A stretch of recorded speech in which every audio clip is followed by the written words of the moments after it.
कल मैंने आप लोगों का बहुत सारा कमेंट पढ़ा। कमेंट करने के लिए आप सभी को बहुत बहुत धन्यवाद। कुछ प्रश्नों का उत्तर तो मैं उसी कमेंट में दे दिया, लेकिन कुछ ऐसे प्रश्न थे जिन्हें बहुत लोगों द्वारा बार बार पूछा गया था। ऐसे 3 प्रश्नों को मैं सिलेक्ट किया और आज के इस अंक में उसी 3 प्रश्नों का उत्तर देने मैं जा रहा हूं। ये प्रश्न काफी महत्वपूर्ण थे, इसलिए मैंने सोचा कि इस पर एक वीडियो ही बना लिया जाए, ताकि और भी लोगों के मन में जो यह प्रश्न उठ रहा होगा तो उन्हें भी इसका उत्तर मिल जाए। इन तीनों प्रश्नों का उत्तर मैं अपने अनुभव और बौद्धिक क्षमता के अनुमान के आधार पर बताने जा रहा हूँ। नमस्कार, इस अंक में आप सभी का बहुत बहुत स्वागत है। पहला प्रश्न जो अधिक बार पूछा गया और बड़ा स्वाभाविक प्रश्न था कि यदि सुप्रीम कोर्ट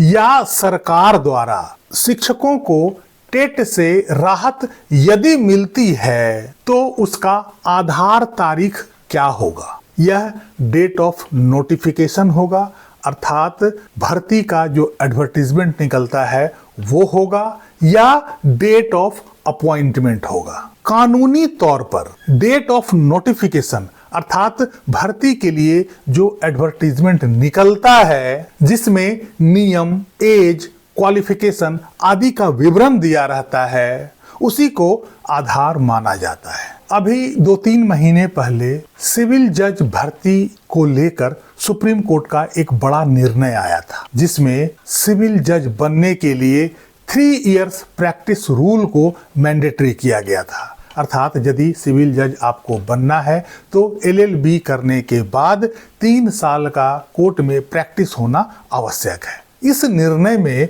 सुप्रीम कोर्ट ने कहा था कि निर्णय के दिन से पहले जिन राज्यों ने जजों की भर्ती के लिए नोटिफिकेशन निकाल चुका है, अर्थात जजों की भर्ती के लिए एडवर्टीजमेंट निकाल चुका है, वैसे राज्यों पर उन भर्ती नोटिफिकेशन के आधार पर यह नियम लागू नहीं होगा। हालांकि अभी सिविल जज का परीक्षा भी नहीं हुआ था, केवल नोटिफिकेशन निकला था, लेकिन उसमें भी सुप्रीम कोर्ट ने उस नोटिफिकेशन में जिन कैंडिडेट का सिलेक्शन होता है उनके ऊपर इसे लागू नहीं किया था। अर्थात सुप्रीम कोर्ट भी यह मानता है कि जब एक बार नोटिफिकेशन निकल गया, इसका मतलब है कि भर्ती प्रक्रिया स्टार्ट हो गया है, और जब भर्ती प्रक्रिया स्टार्ट हो गया है तो बीच में बदलाव नहीं किया जा सकता है। इसलिए उसमें भी cut off date of notification को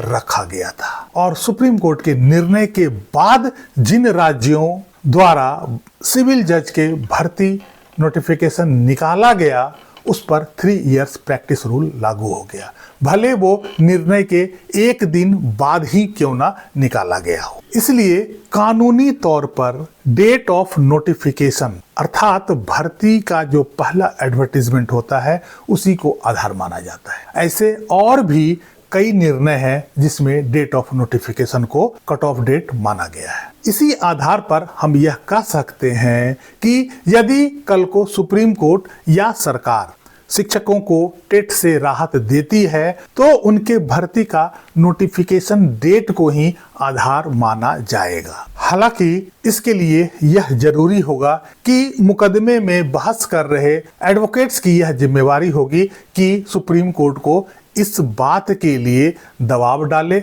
या उसे याद दिलाए। मेरा ख्याल है कि पहला प्रश्न का उत्तर आपको मिल गया होगा। दूसरा प्रश्न यह था कि अलग अलग राज्यों में RTE एक्ट 2009 अलग अलग समय पर लागू हुआ है, ऐसे में क्या हो सकता है? RTE एक्ट 2009 पूरे देश में 1 अप्रैल 2010 को लागू कर दिया गया था, केवल जम्मू एंड कश्मीर को छोड़कर। जम्मू एंड कश्मीर में चूंकि उस समय धारा 370 लागू था, इस कारण से वहां पर यह RTE एक्ट 2009 लागू नहीं हुआ था, और जब धारा 370 2019 में हटा तब जम्मू एंड कश्मीर में RTE एक्ट 2009 लागू हुआ। हालांकि राज्य सरकारें इसे अपनी मर्जी से अलग अलग समय पर अपने राज्यों में लागू किया। ज्यादातर राज्य सरकारें 2011 में इसे लागू कर दिया था, लेकिन कुछ राज्य जैसे केरल या पश्चिम बंगाल वगैरह इसे लागू करने में थोड़ी लापरवाही बरती और थोड़ा ज्यादा वक्त लिया। लेकिन सुप्रीम कोर्ट के नजर में यह RTE एक्ट 2009 1 अप्रैल 2010 से पूरे देश में लागू हो चुका है। यदि आपके राज्य में इसे लागू होने में देरी हुई है तो यह बात कोर्ट में रिव्यू पिटीशन में या जब भी कहीं बहस होती है इस मुद्दे पर तो वहां उठाना आवश्यक है। इसके बगैर सुप्रीम कोर्ट इस बात को मान रही है कि पूरे देश में 1 अप्रैल 2010 को RTE एक्ट लागू हो चुका था। हालांकि इस आधार पर शिक्षकों को कोई विशेष राहत मिलने की संभावना मुझे नहीं दिख रही है। इसलिए जो भी कट ऑफ लाइन तय किया जाएगा उसके बाद नियुक्त सभी शिक्षकों को टेट पास करना आवश्यक होगा। तीसरा महत्वपूर्ण प्रश्न यह था कि यदि कोई राज्य